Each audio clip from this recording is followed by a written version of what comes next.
കേരളം കേരളവും രാജ്യവും ലോക്ക്ഡൌണിലേക്ക് പോയിട്ട് 5 വർഷം പിന്നിടുന്നതിന്റെ വാർഷികം കഴിയുന്ന ദിവസമാണ്. ആ പനിക്കിടക്കയിലും കേരളത്തിന് കൂട്ടായതും താങ്ങായതും ആശമാരായിരുന്നു. അതേ ആശമാർ സെക്രട്ടേറിയറ്റിനു മുന്നിൽ രാപ്പകൽ സമരം ആരംഭിച്ചിട്ട് 1.5 മാസം പിന്നിടുകയാണ്. ഇന്ന് ജനസഭ സംഘടിപ്പിക്കാൻ കേരള സംസ്ഥാന ജനകീയ പ്രതിരോധ സമിതി ഒരുങ്ങുകയാണ്. സാഹിത്യ, സാമൂഹ്യ, കലാ, സാംസ്കാരിക, നിയമരംഗങ്ങളിലെ പ്രമുഖരും പൊതുജനങ്ങളും ജനസഭയുടെ ഭാഗമായി ഇന്ന് സമരവേദിയിലെത്തും. സാഹിത്യകാരൻ സച്ചിദാനന്ദൻ, സിനിമാ താരം ജോയ് മാത്യു, സണ്ണി എം കബിക്കാട്, സന്തോഷ് പണ്ഡിറ്റ്, വിവിധ രാഷ്ട്രീയ പാർട്ടി പ്രതിനിധികൾ അടക്കമുള്ളവർ ജനസഭയുടെ ഭാഗമാകും. വിശദാംശങ്ങളുമായി സൂര്യഗായത്രി ചേരുന്നുണ്ട്. സൂര്യ, സെക്രട്ടേറിയറ്റിന് മുന്നിലെ ആശാപ്രവർത്തകരുടെ സമരം ആരംഭിച്ചിട്ട് കൃത്യം 45 ദിവസം പിന്നിടുകയാണ്. നിരാഹാര സമരം ആരംഭിച്ചിട്ടാകട്ടെ ഒരാഴ്ചയിലേറെയുമാകുന്നു. ഇത്രയായിട്ടും കണ്ണു തുറക്കാതെ തന്നെ ഇരിക്കുകയാണ് അധികൃതർ. വീണ്ടും ഒരു ചർച്ചയ്ക്ക് വിളിക്കുന്ന കാര്യത്തിലോ ഒരു സമവായത്തിലോ യാതൊരു നീക്കുപോക്കും ഉണ്ടായിട്ടില്ല. ആ ഒരു സാഹചര്യത്തിലാണ് ഇപ്പോൾ ജനസഭ സംഘടിപ്പിക്കാൻ ഒരുങ്ങുന്നത്. എന്തെല്ലാമാണ് അവിടെ നിന്ന് നൽകുന്ന വിവരങ്ങൾ? ആശമാർ പങ്കുവെക്കുന്ന പ്രതീക്ഷകൾ എന്തെല്ലാമാണ്?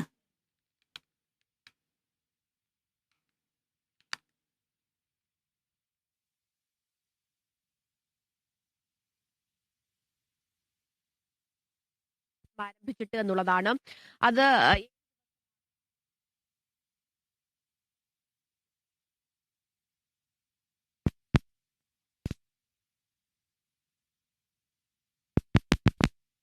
സെക്രട്ടേറിയറ്റിന് മുന്നിൽ ആശമാർ സമരം ആരംഭിച്ചിട്ട് 45-ാം ദിനം, കൃത്യം പറഞ്ഞാൽ 1.5 മാസം പിന്നിടുകയാണ്. നിരാഹാര സമരം അനിശ്ചിതകാലത്തേക്ക് ആരംഭിച്ചിട്ട് ഒരാഴ്ച പിന്നിടുകയാണ്. 3 ആശാപ്രവർത്തകർ ആണ് നിരാഹാരം ഇരിക്കുന്നത്. ഐക്യദാർഢ്യം പ്രഖ്യാപിച്ച് ഉപവാസം ഇരുന്നു. ഇത്രയുമെല്ലാമായിട്ടും നിയമസഭാ സമ്മേളനം അവസാനിച്ചിട്ടും ഇപ്പോഴും ആശാപ്രവർത്തകരുടെ സമരത്തിന്റെ കാര്യത്തിൽ യാതൊരു സമവായവും ആയില്ല എന്ന് മാത്രമല്ല, സമവായത്തിനുള്ള ശ്രമങ്ങൾ പോലും പ്രകടമായി എവിടെയും കാണാനില്ല എന്നത് ഏറെ ഖേദകരം തന്നെയാണ്.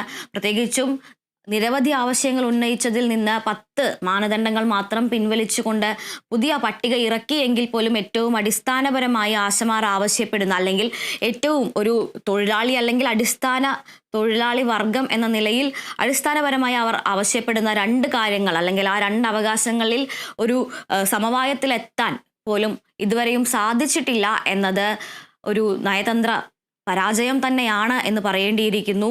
ഓണറേറിയം 21,000 രൂപയാക്കുക, വിരമിക്കൽ ആനുകൂല്യം 5 ലക്ഷത്തിലേക്ക് ഉയർത്തുക എന്ന് പറയുന്നത് കേവലം ഏറ്റവും പ്രാഥമികമായ, ഏറ്റവും അടിസ്ഥാനപരമായ 2 ആവശ്യങ്ങൾ മാത്രമാണ്. പ്രത്യേകിച്ചും ഇതിലും എത്രയോ അധ്വാനഭാരമില്ലാത്ത പല ജോലികൾക്കും വിരമിക്കൽ ആനുകൂല്യമെല്ലാം കോടികളാണെന്നിരിക്കെ ഇത്തരത്തിൽ ഏറ്റവും കേരളത്തെ സംബന്ധിച്ചിടത്തോളം കേരളത്തിൻ്റെ ഏറ്റവും അടിസ്ഥാനപരമായുള്ള ആളുകൾ താമസിക്കുന്ന ഗ്രാമപ്രദേശങ്ങളിൽ കൃത്യമായൊരു ആരോഗ്യ അവബോധം സൃഷ്ടിച്ച ആശമാർക്കാണ് ഈയൊരു ദുരവസ്ഥ എന്നുള്ളതാണ് ഏറ്റവും പ്രധാനപ്പെട്ട കാര്യം. സൂര്യഗായത്രി ചേരുന്നുണ്ട്. സൂര്യ, വിശദാംശങ്ങൾ. അതുല്യ, ഈ ഇത്രയും ദിവസം 45 ദിവസത്തോളം രാപ്പകൽ സമരം എത്തിയിട്ടും 7 ദിവസത്തോളം ഈ നിരാഹാര സമരം എത്തിയിട്ടും എന്തുകൊണ്ട് ഒരു മറുപടി സർക്കാർ പറയുന്നില്ല എന്നുള്ള ചോദ്യം തന്നെയാണ് ആശാവർക്കർമാർ നിരന്തരമായിട്ട് ചോദിച്ചുകൊണ്ടിരിക്കുന്നത്. ദേശീയ ട്രേഡ് യൂണിയൻ ഉൾപ്പെടെ ആശമാരുടെ സമരത്തിന് പിന്തുണ അർപ്പിച്ച് സമരവേദിയിൽ എത്തിയിട്ടുണ്ടായിരുന്നെങ്കിലും നമ്മുടെ ഇവിടുത്തെ തൊഴിലാളി സംഘടനകൾ പലതും വലിയ രീതിയിലുള്ള ആക്ഷേപങ്ങളും അധിക്ഷേപങ്ങളും വിമർശനങ്ങളുമാണ് ആശാവർക്കർമാരുടെ സമരത്തിന് എതിരെ ഉന്നയിച്ച് രംഗത്ത് എത്തിയിട്ടുള്ളത്. അവരൊക്കെ തന്നെ സമരം തള്ളിപ്പറഞ്ഞതിനോടകം തന്നെ രംഗത്ത് വരികയും ചെയ്തിട്ടുണ്ടായിരുന്നു. ഇത്തരത്തിൽ വലിയ രീതിയിലുള്ള വിമർശനങ്ങൾ അത് പല ഭാഗത്തു നിന്നായിട്ട്, സർക്കാരിന്റെ അടക്കം ഭാഗത്തു നിന്നായിട്ട് ഉയരുമ്പോഴും സമരം തുടരുമെന്നുള്ളത് തന്നെയാണ് ആശാവർക്കർമാർ പറയുന്നത്.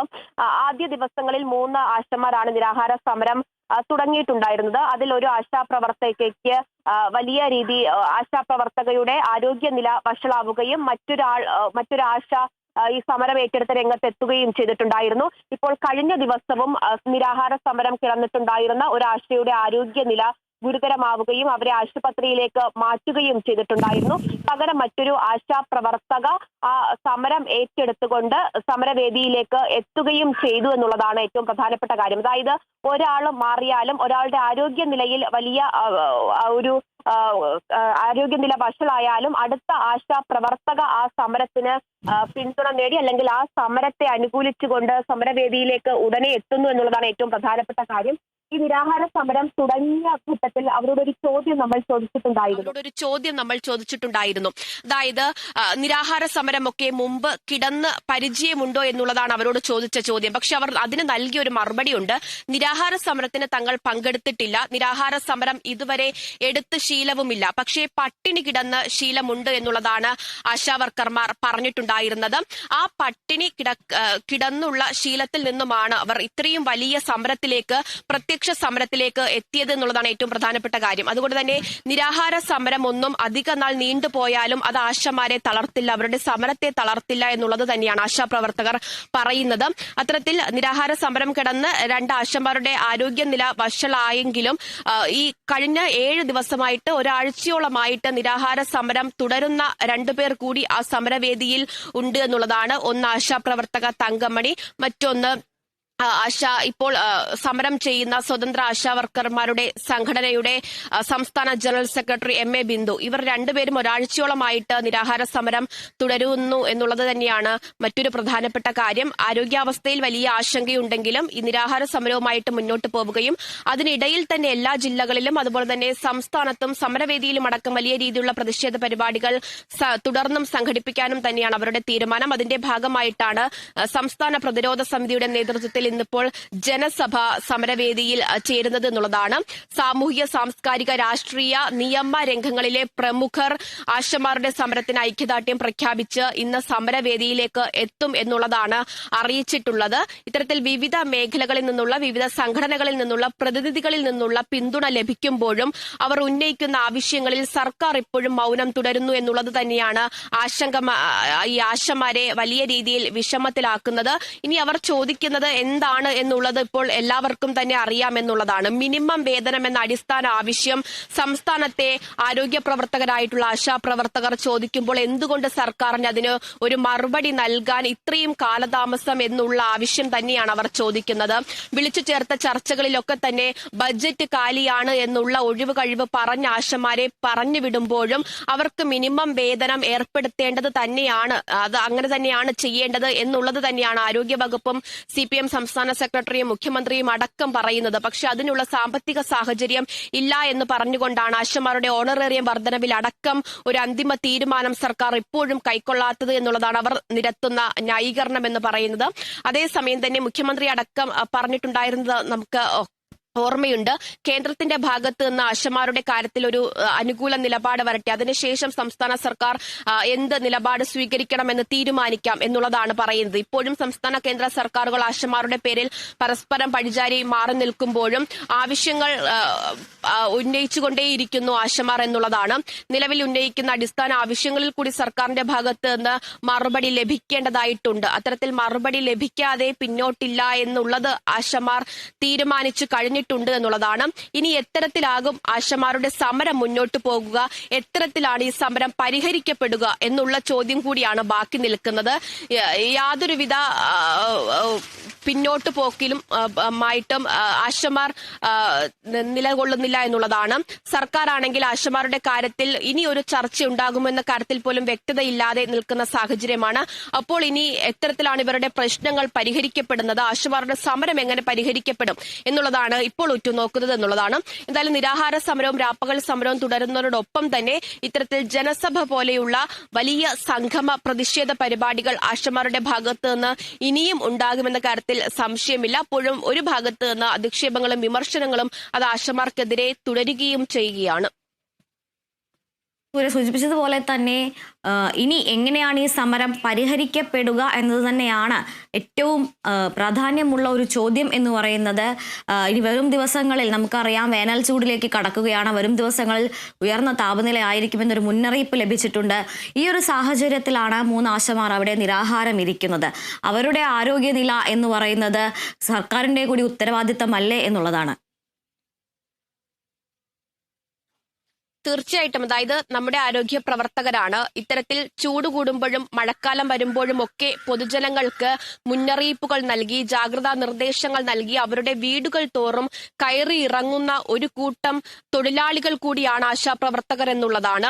ഇത്തവണ അത്തരത്തിൽ ചൂട് കൂടിയാലും മഴ വന്നാലും അത്തരത്തിൽ ആളുകളുടെയൊക്കെ പൊതുജനങ്ങളുടെ വീടുകളിൽ കയറി ഇറങ്ങാൻ ആശാ വർക്കർമാർ പല സ്ഥലത്തും ഇല്ല എന്നുള്ളത് തന്നെയാണ് ഏറ്റവും പ്രധാനപ്പെട്ട കാര്യം. അവരൊക്കെ സെക്രട്ടേറിയറ്റിന് മുന്നിൽ വെയിലും മഴയും ഒക്കെ കൊണ്ട് തങ്ങളുടെ അവകാശങ്ങൾ നേടിയെടുക്കുന്നതിന് വേണ്ടി സമരം ചെയ്യുകയാണ്. ഓരോ മിനിറ്റ് ഇടവിട്ടും ആരോഗ്യ വകുപ്പിന്റെ ഭാഗത്ത് നിന്ന് മുന്നറിയിപ്പുകൾ വരുന്നുണ്ട്. ആരോഗ്യം സംരക്ഷിക്കണം, കൃത്യമായിട്ട് വെള്ളം കുടിക്കണം, ഭക്ഷണം കഴിക്കണം എന്നൊക്കെ തന്നെ. പക്ഷേ കഴിഞ്ഞ 7 ദിവസമായിട്ട് ഭക്ഷണം കഴിക്കാതെ അടിസ്ഥാന ആവശ്യങ്ങൾ ഉന്നയിച്ചുകൊണ്ട് സെക്രട്ടേറിയറ്റിന് മുന്നിൽ കിടക്കുന്ന ആശാവർക്കർമാരുടെ കാര്യത്തിൽ മാത്രം എന്തുകൊണ്ട് ആരോഗ്യ വകുപ്പ് ഒരു നിലപാട് സ്വീകരിക്കുന്നില്ല, അവർക്ക് അനുകൂലമായിട്ടുള്ള ഒരു നടപടി എടുക്കുന്നില്ല എന്നുള്ളത് തന്നെയാണ് ഏറ്റവും പ്രധാനപ്പെട്ട ചോദ്യം.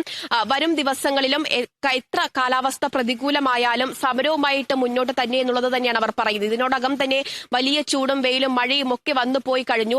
അപ്പോഴും സമരത്തിൽ നിന്ന് പിന്നോട്ടില്ലാതെ തങ്ങൾ ഉന്നയിക്കുന്ന ആവശ്യങ്ങൾ നേടിയെടുക്കാൻ വേണ്ടിയുള്ള ഒരു പോരാട്ടം തന്നെയാണ് ആശാവർക്കർമാർ നടത്തുന്നത് എന്നുള്ളതാണ്. ഇതിൽ ഇപ്പോഴും ഒരു പറയുന്ന ചില വിമർശനങ്ങൾ അല്ലെങ്കിൽ ഉന്നയിക്കപ്പെടുന്ന ചില വിമർശനങ്ങൾ എന്ന് പറയുന്നത് ഭൂരിപക്ഷം ആശമാരിൽ കേവലം കുറച്ചുപേർ മാത്രമാണ് സമരം ചെയ്യുന്നത് എന്നുള്ളതാണ്. പ്രത്യക്ഷ സമരത്തിൽ ഒരുപക്ഷെ സെക്രട്ടേറിയറ്റിന് മുന്നിൽ കാണുന്ന സമരത്തിൽ വിരലിലെണ്ണാവുന്നവർ അല്ലെങ്കിൽ കുറച്ചുപേർ മാത്രമാണ് സമരം ചെയ്യുന്നത് എങ്കിൽ കൂടിയും അവർ നടത്തുന്ന പല പ്രതിഷേധ പരിപാടികളിലും 5000-ത്തിലധികം ആശാപ്രവർത്തകർ പങ്കെടുക്കുന്നത് നമ്മൾ കണ്ടിട്ടുണ്ടായിരുന്നതാണ്. അപ്പോൾ അവരുടെയൊക്കെ ആവശ്യം ഒന്ന് തന്നെയാണ്. പക്ഷെ പലർക്കും ഈ സമരത്തിൽ പങ്കെടുക്കാൻ കഴിയാത്ത ചില സാഹചര്യങ്ങളുണ്ട്.